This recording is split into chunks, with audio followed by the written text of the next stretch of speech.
పట్టణ కేంద్రంలోని Vasan bird school నిర్వహించిన అగ్నిమాపక వారోత్సవంలో భాగంగా విద్యార్థులకు మంటలను ఏ విధంగా ఆర్పాలి, అగ్ని ప్రమాదం జరిగిన ప్రదేశంలోనే వాటిని ఆర్పేందుకు ప్రయత్నించే చిన్న చిన్న విషయాలను చక్కగా వివరించారు.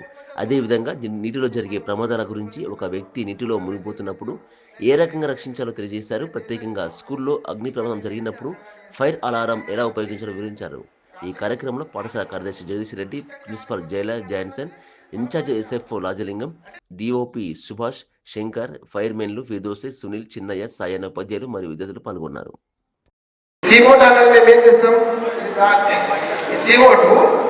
దేని మీద కొట్టాలి మనం కొంచెం ఇంతకు ముందు కూడా వచ్చి చెప్పాము. ఓన్లీ ఎలక్ట్రానిక్ ఫైర్ మీదే వాడాలి. ఎందుకంటే షార్ట్ సర్క్యూట్ అవుతుంది మనకు, కాబట్టి ఎలక్ట్రానిక్ ఫైర్ మీదే వాడాలి. ఎందుకు అంటే ఇట్లా CO2 కూలింగ్ CO2 ఉంటుంది. ఇది ఒకటి. ఇప్పుడు డీసీపీ పౌడర్ ఫైర్ ఎక్స్టింగ్విషర్ ఉంటుంది, అది కూడా DCP powder dry chemical powder. అది దేని మీద వాడతాం?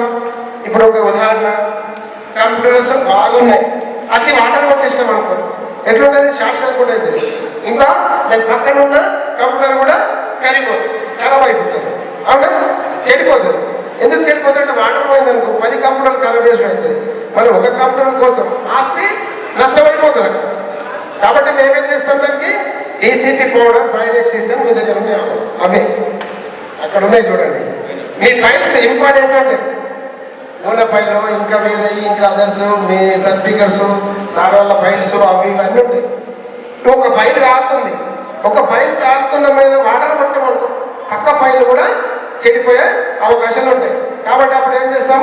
Die chemical powder fire extinguisher ఎందుకు వాడతాం అంటే, ఇక్కడ ఆల్రెడీ ఇట్లా కొట్టేసినప్పుడు దీని మట్టుకు ఆల్రెడీ పుటాప్ అయిపోయి పక్కన కూడా పౌడర్ చెల్లుతుంది. చిల్లినప్పుడు మనం దొరుకుకొని వాడుకోవచ్చు. అదే కంప్యూటర్ అయితే వాటర్ లోపలిపోతే ఎలక్ట్రికల్ కాబట్టి అది చెడిపోయే అవకాశాలు ఉంటాయి, షార్ట్ సర్క్యూట్ కూడా వస్తుంది, అవునా? అట్లా ఒక్కొక్క దాన్ని ఒక్కొక్క పద్ధతిలో వాడతాము. సరే.